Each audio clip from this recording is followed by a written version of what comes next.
Monica Bellucci never planned any of this.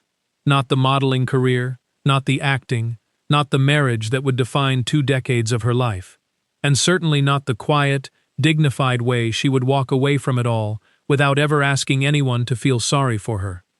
She was born in Città di Castello, a small Umbrian town, in 1964. At 13, a local photographer asked to take her picture. She said yes out of simple curiosity. By 18, she was studying law at the University of Perugia and waiting tables to pay for it. Modeling was supposed to be temporary. It had other plans.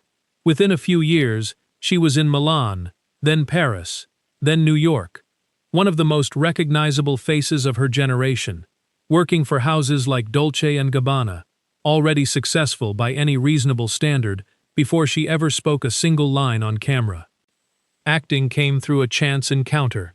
Francis Ford Coppola cast her as one of Dracula's brides in his 1992 adaptation.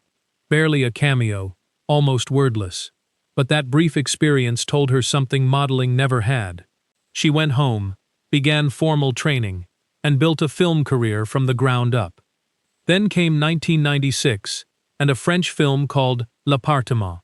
On that set, she met Vincent Cassel. By his own account, he had never stayed with anyone longer than a few months, and had actively avoided dating actresses. He later admitted he had assumed she'd been cast purely for her looks, an assumption that didn't survive actually working with her. They were together within months, married in Monaco in 1999, in a ceremony so last-minute that Cassel reportedly showed up in shorts.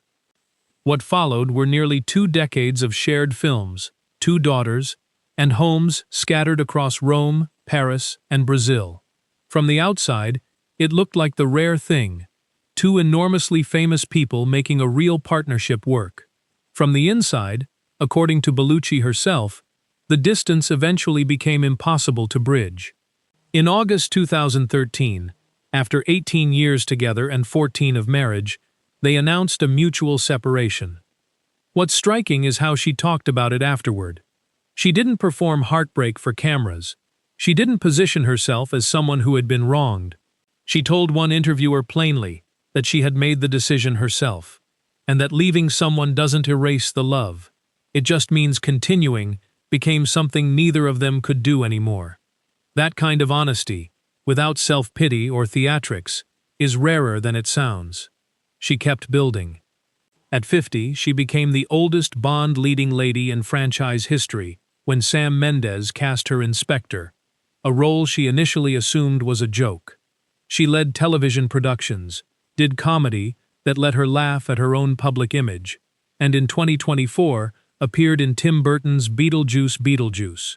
France awarded her the Legion of Honor in 2016, honoring her contribution to French cinema at the exact moment the press expected her to be falling apart. The full arc of her story, from a curious 13-year-old in Umbria to one of European cinema's most decorated figures, wasn't built on a single marriage or a headline.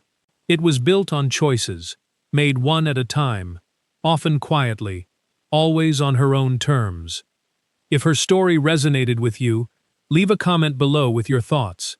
And if you're not already subscribed, now's a great time to join us for more.